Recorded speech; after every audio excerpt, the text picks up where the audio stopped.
Reddition de comptes. Mauvais élément de langage pour répliquer au gouvernement. Suicide collectif. Yahi et ses hommes sautent dans une piscine vide. Comment pouvoir démontrer que les membres du gouvernement ont menti? C'est un euphémisme que de dire que c'est la classe politique qui est le mal du Bénin. Le Niger, pour maintenir fermée sa frontière, peut même alléguer que le Bénin abrite une usine militaire de fabrication d'une bombe atomique pour l'attaquer. S'il faut soutenir la position débile de Niamey pour croire faire du mal au président Patrice Talon, les têtes de pont de l'opposition sont prêtes à l'image d'un certain Kémi Séba. Toujours est-il que l'opposition n'a rien fait de sage dans ce dossier pour appuyer le caractère limpide de la position de Cotonou. Mais il a fallu que le gouvernement de la rupture décide de rendre compte au peuple des 8 ans de sa gouvernance pour que l'opposition annonce sa réplique. Mais l'élément de langage choisi pour répliquer au président Talon et à son équipe gouvernementale est nul et non avenu. C'est se moquer de tout le peuple béninois que de se préparer à dire aux populations que le gouvernement a menti. Car les jeunes de 18 à 27 ans qui constituent la base de la pyramide démographique du Bénin ne sont pas dupes. Ils critiquent le président Talon comme cela doit se faire pour réclamer plus. Car, tant qu'il reste à faire, il ne faut pas trop féliciter l'actuel chef de l'État. Ils n'accepteront pas qu'on leur dise que les stades modernes en construction partout dans le pays sont faux.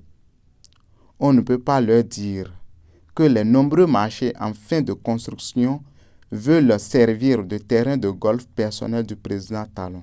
On ne peut cacher le soleil avec une main. Ce qui est laid. La dématérialisation de l'obtention de certaines pièces administratives est palpable.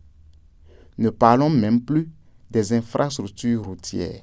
Le ministre d'État Abdoulaye Biotchane, avant même cette tournée, donnait le sourire à Kandi, Parakou et Djougou en y lançant la deuxième phase du projet d'asphaltage dans tout le Bénin.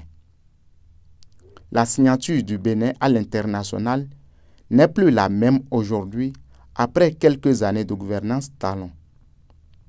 On n'accède pas aux eurobonds lorsqu'on a le visage et tout le corps lézardé par une gestion hasardeuse du pays. C'est une évidence que la signature du Bénin a totalement changé au point où il est aujourd'hui présent et chouchouté sur les grands marchés financiers européens.